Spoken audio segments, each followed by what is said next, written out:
بسم الله الرحمن الرحيم. ألف لام را. تلك آيات الكتاب المبين. إنا أنزلناه قرآنا عربيا لعلكم تعقلون. نحن نقص عليك أحسن القصص بما أوحينا إليك هذا القرآن وإن كنت من قبله لمن الغافلين. إذ قال يوسف لأبيه يا أبت إني رأيت 11 كوكبا والشمس والقمر رأيتهم لي ساجدين. قال يا بني لا تقصص رؤياك على إخوتك فيكيدوا لك كيدا إن الشيطان للإنسان عدو مبين. وكذلك يجتبيك ربك ويعلمك من تأويل الأحاديث ويتم نعمته عليك وعلى آل يعقوب كما أتمها على أبويك من قبل إبراهيم وإسحاق إن ربك عليم حكيم. لقد كان في يوسف وإخوته آيات للسائلين إذ قالوا ليوسف وأخوه أحب إلى أبينا منا ونحن عصبة إن أبانا لفي ضلال مبين. اقتلوا يوسف أو اطرحوه أرضا يخل لكم وجه أبيكم وتكونوا من بعده قوما صالحين. قال قائل منهم لا تقتلوا يوسف وألقوه في غيابة الجب يلتقطه بعض السيارة إن كنتم فاعلين. قالوا يا أبانا ما لك لا تأمنا على يوسف وإنا له لناصحون. أرسله معنا غدا يرتع ويلعب وإنا له لحافظون. قال إني ليحزنني أن تذهبوا به وأخاف أن يأكله الذئب وأنتم عنه غافلون. قالوا لئن أكله الذئب ونحن عصبة إنا إذا لخاسرون. فلما ذهبوا به وأجمعوا أن يجعلوه في غيابة الجب وأوحينا إليه لتنبئنهم بأمرهم هذا وهم لا يشعرون. وجاءوا أباهم عشاء يبكون. قالوا يا أبانا إنا ذهبنا نستبق وتركنا يوسف عند متاعنا فأكله الذئب وما أنت بمؤمن لنا ولو كنا صادقين. وجاءوا على قميصه بدم كذب قال بل سولت لكم أنفسكم أمرا فصبر جميل والله المستعان على ما تصفون. وجاءت سيارة فأرسلوا واردهم فأدلى دلوه قال يا بشرى هذا غلام وأسروه بضاعة والله عليم بما يعملون وشروه بثمن بخس دراهم معدودة وكانوا فيه من الزاهدين وقال الذي اشتراه من مصر لامرأته أكرمي مثواه عسى أن ينفعنا أو نتخذه ولدا وكذلك مكنا ليوسف في الأرض ولنعلمه من تأويل الأحاديث والله غالب على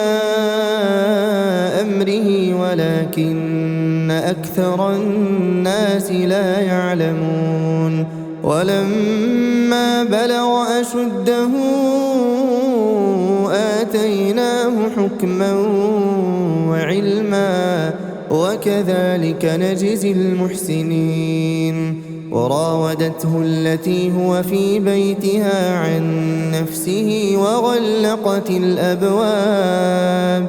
وغلقت الأبواب وقالت هيت لك قال معاذ الله إنه ربي أحسن مثواي إنه لا يفلح الظالمون ولقد همت به وهم بها لولا أن رأى برهان ربه كذلك لنصرف عنه السوء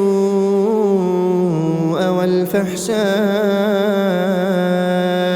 إنه من عبادنا المخلصين واستبق الباب وقدت قميصه من دبر وألف يا سيدها لدى الباب قالت ما جزاء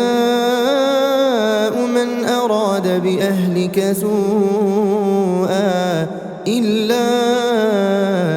أن يسجن أو عذاب أليم قال هي راودتني عن نفسي وشهد شاهد من أهلها إن كان قميصه قد من قبل فصدقت وهو من الكاذبين وإن كان قميصه قد من دبر فكذبت وهو من الصادقين فلما رأى قميصه قد من دبر قال إنه من كيدكن إن كيدكن عظيم يوسف أعرض عن هذا واستغفري لذنبك إنك كنت من الخاطئين وقال نسوة في المدينة امرأة العزيز تراود فتاها عن نفسه قد شغفها حبا إنا لنراها في ضلال مبين فلما سمعت بمكرهن أرسلت إليهن وأعتدت لهن متكئا وآتت كل واحدة منهن سكينا وقالت اخرج عليهن فلما رأينه أكبرنه وقطعن أيديهن وقلن حاش لله ما هذا بشرا إن هذا إلا ملك كريم قالت فذلكن الذي لمتنني فيه ولقد راودته عن نفسه فاستعصم ولئن لم يفعل ما آمره ليسجنن وليكونن من الصاغرين قال رب السجن أحب إلي مما يدعونني إليه وإلا تصرف عني كيدهن أصب إليهن وأكن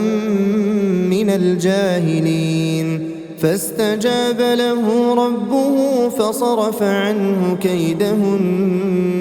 إنه هو السميع العليم ثم بدا لهم من بعد ما رأوا الآيات ليسجننه حتى حين ودخل معه السجن فتيان قال أحدهما إني أراني أعصر خمرا وقال الآخر إني أراني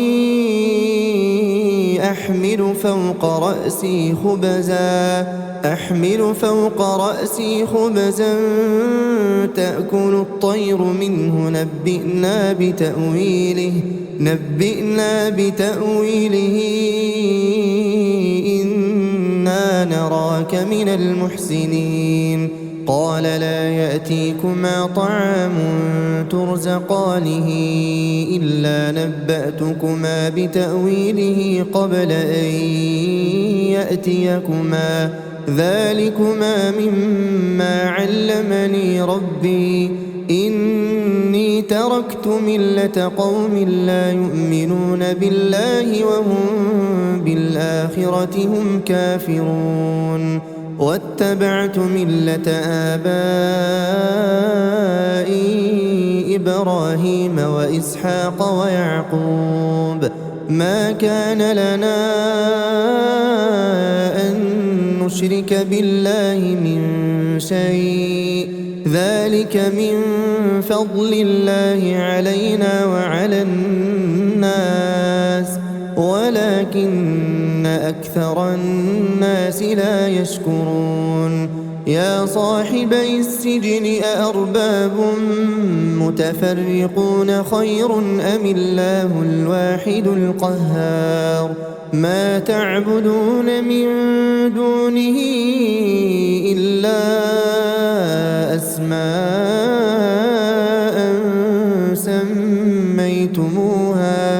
سميتموها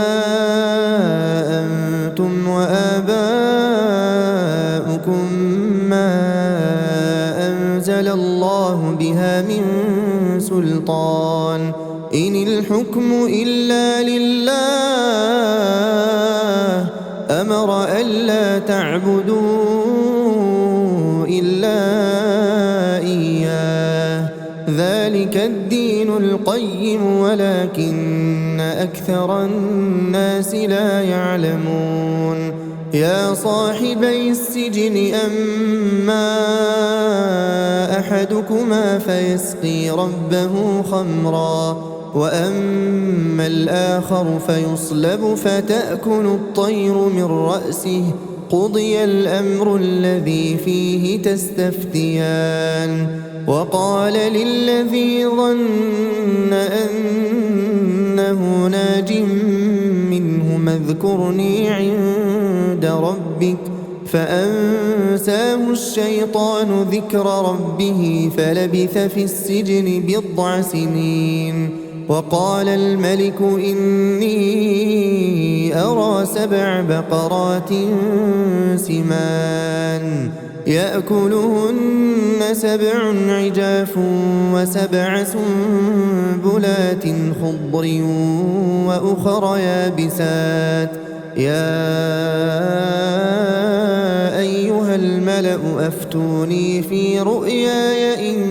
كنتم للرؤيا تعبرون قالوا أضغاث أحلام وما نحن بتأويل الأحلام بعالمين. وقال الذي نجا منهما وادكر بعد أمة أنا أنبئكم بتأويله فأرسلون. يوسف أيها الصديق أفتنا في 7 بقرات سمان يأكلهن 7 عجاف و7 سنبلات خضر وأخر يابسات لعلي أرجع إلى الناس لعلهم يعلمون. قال تزرعون 7 سنين دأبا فما حصدتم فذروه في سنبله إلا قليلا مما تأكلون. ثم يأتي من بعد ذلك 7 شداد يأكلن ما قدمتم لهن إلا قليلا مما تحصنون. ثم يأتي من بعد ذلك عام فيه يغاث الناس وفيه يعصرون. وقال الملك ائتوني به فلما جاءه الرسول قال ارجع إلى ربك فاسأله ما بال النسوة اللاتي قطعن أيديهن إن ربي بكيدهن عليم. قال ما خطبكن إذ راوتن يوسف عن نفسه قلن حاش لله ما علمنا عليه من سوء. قالت امرأة العزيز الآن حصحص الحق أنا راودته عن نفسه وإنه لمن الصادقين. ذلك ليعلم أني لم أخنه بالغيب وأن الله لا يهدي كيد الخائنين. وما أبرئ نفسي إن النفس لأمارة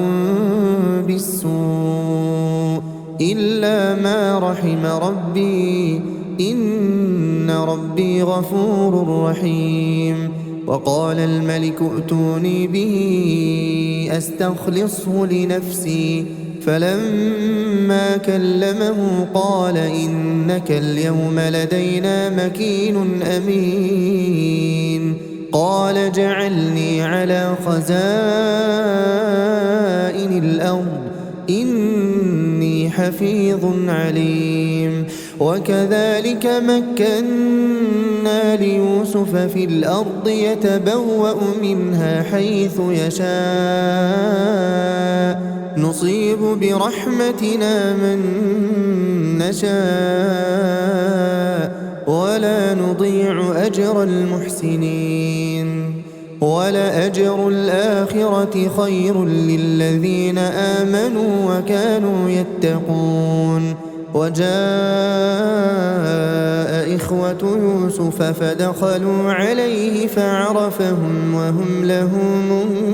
منكرون. ولما جهزهم بجهازهم قال ائتوني بأخ لكم من أبيكم ألا ترون أني أوفي الكيل وأنا خير المنزلين. فإن لم تأتوني به فلا كيل لكم عندي ولا تقربون. قالوا سنراود عنه أباه وإنا لفاعلون. وقال لفتيانه جعلوا بضاعتهم في رحالهم لعلهم يعرفونها إذا انقلبوا إلى أهلهم لعلهم يرجعون. فلما رجعوا إلى أبيهم قالوا يا الكيل فأرسل معنا أخانا نكتل وإنا له لحافظون قال هل آمنكم عليه إلا كما أمنتكم على أخيه من قبل فالله خير حافظا وهو أرحم الراحمين ولما فتحوا متاعهم وجدوا بضاعتهم ردت إليهم قالوا يا أبانا ما نبغي هذه بضاعتنا ردت إلينا ونمير أهلنا ونحفظ أخانا ونزداد كيل بعير ذلك كيل يسير قال لن أرسله معكم حتى تؤتون موثقا من الله لتأتونني به إلا أن يحاط بكم فلما آتوه موثقهم قال الله على ما نقول وكيل وقال يا بني لا تدخلوا من باب واحد وادخلوا من أبواب متفرقة وما أغني عنكم من الله من شيء إن الحكم إلا لله عليه توكلت وعليه فليتوكل المتوكلون ولما دخلوا من حيث أمرهم أبوهم ما كان يغني عنهم من الله من شيء إلا حاجة في نفس يعقوب قضاها وإنه لذو علم لما علمناه ولكن أكثر الناس لا يعلمون ولما دخلوا على يوسف آوى إليه أخاه قال إني أنا أخوك فلا تبتئس بما كانوا يعملون فلما جهزهم بجهازهم جعل السقاية في رحل أخيه ثم أذن مؤذن أيتها العير إنكم لسارقون قالوا وأقبلوا عليهم ماذا تفقدون قالوا نفقد صواع الملك ولمن جاء به حمل بعير وأنا به زعيم قالوا تالله لقد علمتم ما جئنا لنفسد في الأرض وما كنا سارقين قالوا فما جزاؤه إن كنتم كاذبين قالوا جزاؤه من وجد في رحله فهو جزاؤه كذلك نجزي الظالمين فبدأ بأوعيتهم قبل وعاء أخيه ثم استخرجها من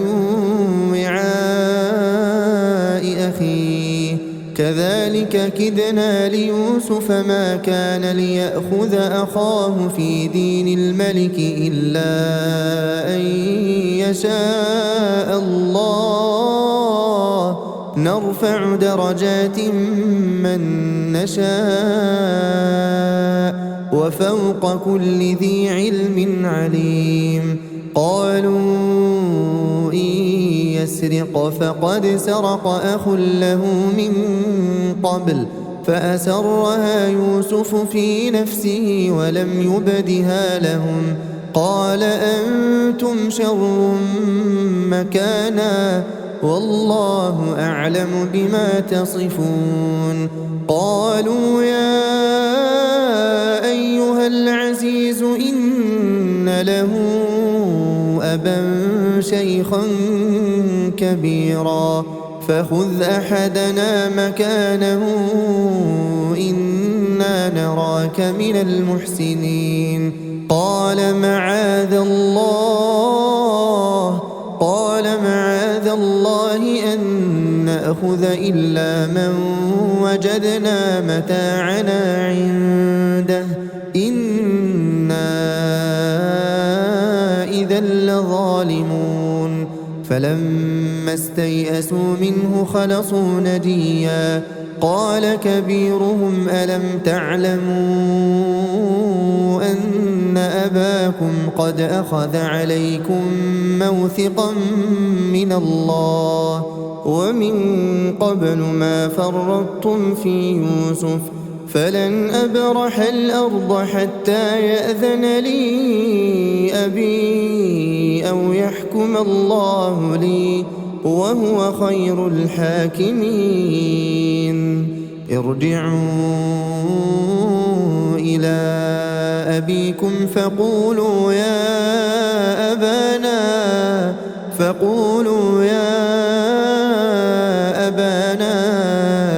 إن ابنك سرق وما شهدنا إلا بما علمنا وما كنا للغيب حافظين واسأل القرية التي كنا فيها والعير التي أقبلنا فيها وإنا لصادقون قال بل سولت لكم أنفسكم أمرا فصبر جميل عسى الله أن يأتيني بهم جميعا إنه هو العليم الحكيم وتولى عنهم وقال يا أسفا على يوسف وابيضت عيناه من الحزن فهو كظيم قالوا تالله تفتأ تذكر يوسف حتى تكون حرضا أو تكون من الهالكين قال إنما أشكو بثي وحزني إلى الله وأعلم من الله ما لا تعلمون يا بني يذهبوا فتحسسوا من يوسف وأخيه ولا تيأسوا من روح الله إنه لا ييأس من روح الله إلا القوم الكافرون فلما دخلوا عليه قالوا يا أيها العزيز مسنا وأهلنا الضر وجئنا ببضاعة مزجاة فأوف لنا الكيل وتصدق علينا إن الله يجزي المتصدقين قال هل علمتم ما فعلتم بيوسف وأخيه إذ أنتم جاهلون قالوا أئنك لأنت يوسف قال أنا يوسف وهذا أخي قد من الله علينا إنه من يتق ويصبر فإن الله لا يضيع أجر المحسنين قالوا تالله لقد آثرك الله علينا وإن كنا لخاطئين قال لا تثريب عليكم اليوم يغفر الله لكم وهو أرحم الراحمين اذهبوا بقميصي هذا فألقوه على وجه أبي يأت بصيرا وأتوني بأهلكم أجمعين ولما فصلت العير قال أبوهم إني لأجد ريح يوسف لولا أن تفندون قالوا تالله إنك لفي ضلالك القديم فلما أن جاء البشير ألقاه على وجهه فارتد بصيرا قال ألم أقل لكم إني أعلم من الله ما لا تعلمون قالوا يا أبانا استغفر لنا ذنوبنا إنا كنا خاطئين قال سوف أستغفر لكم ربي إنه هو الغفور الرحيم فلما دخلوا على يوسف آوى إليه أبويه وقال ادخلوا مصر إن شاء الله آمنين ورفع أبويه على العرش وخروا له سجدا وقال يا أبت هذا تأويل رؤياي من قبل قد جعلها ربي حقا وقد أحسن بي إذ أخرجني من السجن وجاء بكم من البدو من بعد أن نزغ الشيطان بيني وبين إخوتي إن ربي لطيف لما يشاء إنه هو العليم الحكيم رب قد آتيتني من الملك وعلمتني من تأويل الأحاديث فاطر السماوات والأرض أنت وليي في الدنيا والآخرة توفني مسلما وألحقني بالصالحين ذلك من أنباء الغيب نوحيه إليك وما كنت لديهم إذ أجمعوا أمرهم وهم يمكرون وما أكثر الناس ولو حرصت بمؤمنين وما تسألهم عليه من أجر إن هو إلا ذكر للعالمين وكأين من آية في السماوات والأرض يمرون عليها وهم عنها معرضون وما يؤمن أكثرهم بالله إلا وهم مشركون أفأمنوا أن تأتيهم غاشية من عذاب الله أو تأتيهم الساعة بغتة وهم لا يشعرون قل هذه سبيلي أدعو إلى الله على بصيرة أنا ومن اتبعني وسبحان الله وما أنا من المشركين وما أرسلنا من قبلك إلا رجالا نوحي إليهم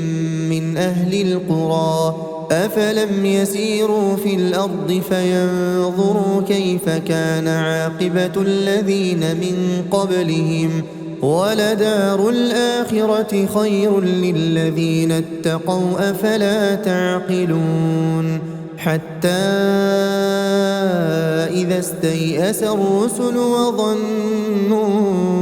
أنهم قد كذبوا جاءهم نصرنا فنجي من نشاء ولا يرد بأسنا عن القوم المجرمين لقد كان في قصصهم عبرة لأولي الألباب ما كان حديثا يفترى ولكن تصديق الذي بين يديه وتفصيل كل شيء وهدى ورحمة لقوم يؤمنون. بسم الله الرحمن الرحيم. كافها يا عين صاد. ذكر رحمة ربك عبده زكريا إذ نادى ربه نداء خفيا قال رب إني وهن العظم مني واشتعل الرأس شيبا ولم أكن بدعائك رب شقيا وإني خفت الموالي من ورائي وكانت امرأتي عاقرا فهب لي من لدنك وليا يرثني ويرث من آل يعقوب واجعله رب رضيا. يا زكريا إنا نبشرك بغلام اسمه يحيى لم نجعل له من قبل سميا قال رب أنى يكون لي غلام وكانت امرأتي عاقرا وقد بلغت من الكبر عتيا قال كذلك قال ربك هو علي هين وقد خلقتك من قبل ولم تك شيئا قال رب اجعل لي آية قال آيتك ألا تكلم الناس 3 ليال سويا فخرج على قومه من المحراب فأوحى إليهم أن سبحوا بكرة وعشيا يا يحيى خذ الكتاب بقوة وآتيناه الحكم صبيا وحنانا من لدنا وزكاة وكان تقيا وبرا بوالديه ولم يكن جبارا عصيا وسلام عليه يوم ولد ويوم يموت ويوم يبعث حيا واذكر في الكتاب مريم إذ انتبذت من أهلها مكانا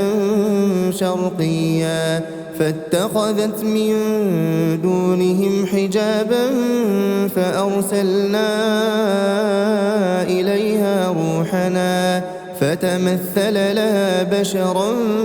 سويا قالت إني أعوذ بالرحمن منك إن كنت تقيا قال إنما أنا رسول ربك لأهب لك غلاما زكيا قالت أنى يكون لي غلام ولم يمسسني بشر ولم أك بغيا قال كذلك قال ربك هو علي هين ولنجعله آية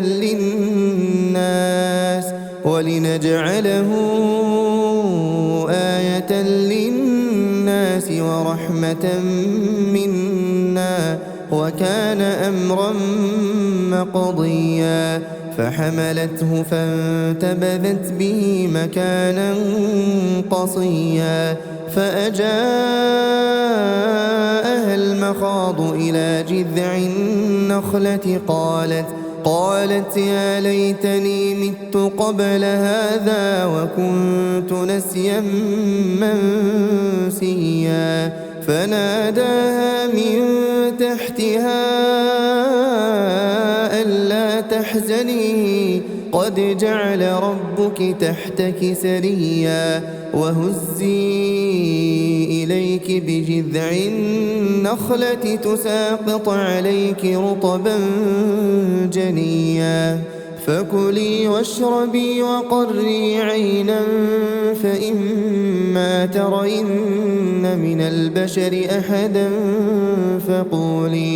فقولي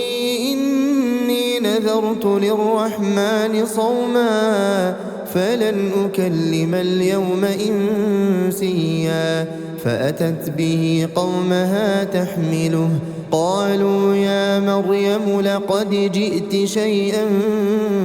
فريا يا أخت هارون ما كان أبوك امرأ سوء وما كانت أمك بغيا فأشارت إليه قالوا كيف نكلم من كان في المهد صبيا قال إني عبد الله آتاني الكتاب وجعلني نبيا وجعلني مباركا أينما كنت وأوصاني بالصلاة والزكاة ما دمت حيا وبرا بوالدتي ولم يجعلني جبارا شقيا والسلام علي يوم ولدت ويوم أموت ويوم أبعث حيا ذلك عيسى بن مريم قول الحق الذي فيه يمترون ما كان لله أن يتخذ من ولد سبحانه إذا قضى أمرا فإنما يقول له كن فيكون وإن الله ربي وربكم فاعبدوه هذا صراط مستقيم فاختلف الأحزاب من بينهم فويل للذين كفروا من مشهد يوم عظيم أسمع بهم وأبصر يوم يأتوننا لكن الظالمون اليوم في ضلال مبين وأنذرهم يوم الحسرة إذ قضي الأمر وهم في غفلة وهم لا يؤمنون إنا نحن نرث الأرض ومن عليها وإلينا يرجعون واذكر في الكتاب إبراهيم إنه كان صديقا نبيا إذ قال لأبيه يا أبت لم تعبد ما لا يسمع ولا يبصر ولا يغني عنك شيئا يا أبت إني قد جاءني من العلم ما لم يأتك فاتبعني أهدك صراطا سويا يا أبت لا تعبد الشيطان إن الشيطان كان للرحمن عصيا يا أبت إني أخاف أن يمسك عذاب من الرحمن فتكون للشيطان وليا قال أراغب أنت عن آلهتي يا إبراهيم لئن لم تنته لأرجمنك واهجرني مليا قال سلام عليك سأستغفر لك ربي إنه كان بي حفيا وأعتزلكم وما تدعون من دون الله وأدعو ربي عسى ألا أكون بدعاء ربي شقيا فلما اعتزلهم وما يعبدون من دون الله وهبنا له إسحاق ويعقوب وكلا جعلنا نبيا ووهبنا لهم من رحمتنا وجعلنا لهم لسان صدق عليا واذكر في الكتاب موسى إنه كان مخلصا وكان رسولا نبيا وناديناه من جانب الطور الأيمن وقربناه نجيا ووهبنا له من رحمتنا أخاه هارون نبيا واذكر في الكتاب إسماعيل إنه كان صادق الوعد وكان رسولا نبيا وكان يأمر أهله بالصلاة والزكاة وكان عند ربه مرضيا واذكر في الكتاب إدريس إنه كان صديقا نبيا ورفعناه مكانا عليا أولئك الذين أنعم الله عليهم من النبيين من ذرية آدم وممن حملنا مع نوح ومن ذرية إبراهيم وإسرائيل وممن هدينا واجتبينا إذا تتلى عليهم آيات الرحمن خروا سجدا وبكيا فخلف من بعدهم خلف أضاعوا الصلاة واتبعوا الشهوات فسوف يلقون غيا إلا من تاب وآمن وعمل صالحا فأولئك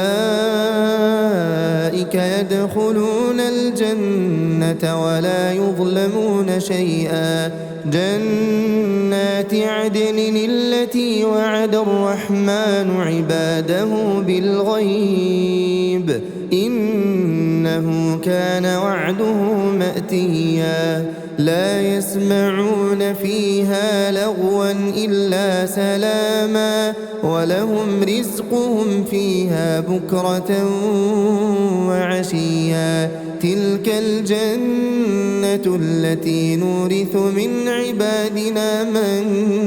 كان تقيا وما نتنزل إلا بأمر ربك له ما بين أيدينا وما خلفنا وما بين ذلك وما كان ربك نسيا رب السماوات والأرض وما بينهما فاعبده واصطبر لعبادته هل تعلم له سميا ويقول الإنسان أإذا ما مت لسوف أخرج حيا أولا يذكر الإنسان أنا خلقناه من قبل ولم يك شيئا فوربك لنحشرنهم والشياطين ثم لنحضرنهم حول جهنم جثيا ثم لننزعن من كل شيعة أيهم أشد على الرحمن عتيا ثم لنحن أعلم بالذين هم أولى بها صليا وإن منكم إلا واردها كان على ربك حتما مقضيا ثم ننجي الذين اتقوا ونذر الظالمين فيها جثيا وإذا تتلى عليهم آياتنا بينات قال الذين كفروا للذين آمنوا أي الفريقين خير مقاما وأحسن نديا وكم أهلكنا قبلهم من قرن هم أحسن أثاثا ورئيا قل من كان في الضلالة فليمدد له الرحمن مدا حتى إذا رأوا ما يوعدون إما العذاب وإما الساعة فسيعلمون من هو شر مكانا وأضعف جندا ويزيد الله الذين اهتدوا هدى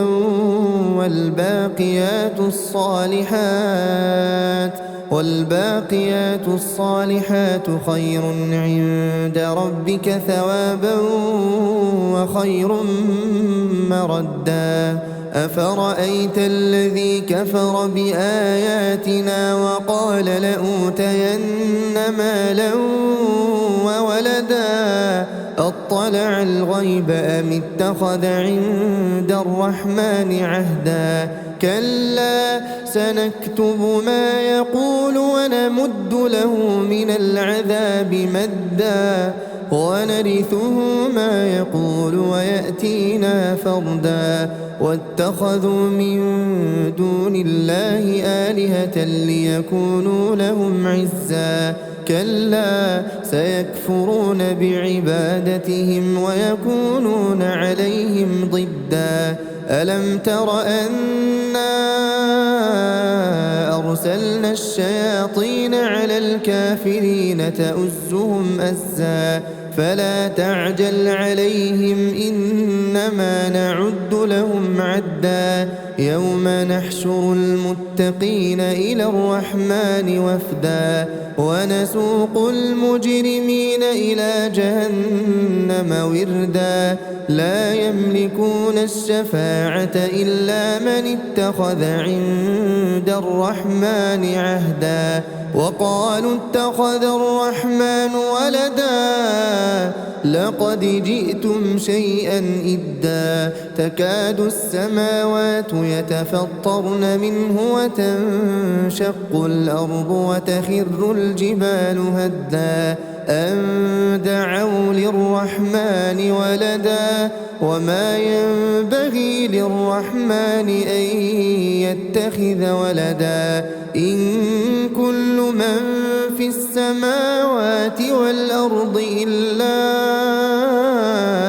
آتي الرحمن عبدا لقد أحصاهم وعدهم عدا وكلهم آتيه يوم القيامة فردا إن الذين آمنوا وعملوا الصالحات سيجعل لهم الرحمن ودا فإنما يسرناه بلسانك لتبشر به المتقين وتنذر به قوما لدا وكم أهلكنا قبلهم من قرن هل تحس منهم من أحد أو تسمع لهم ركزا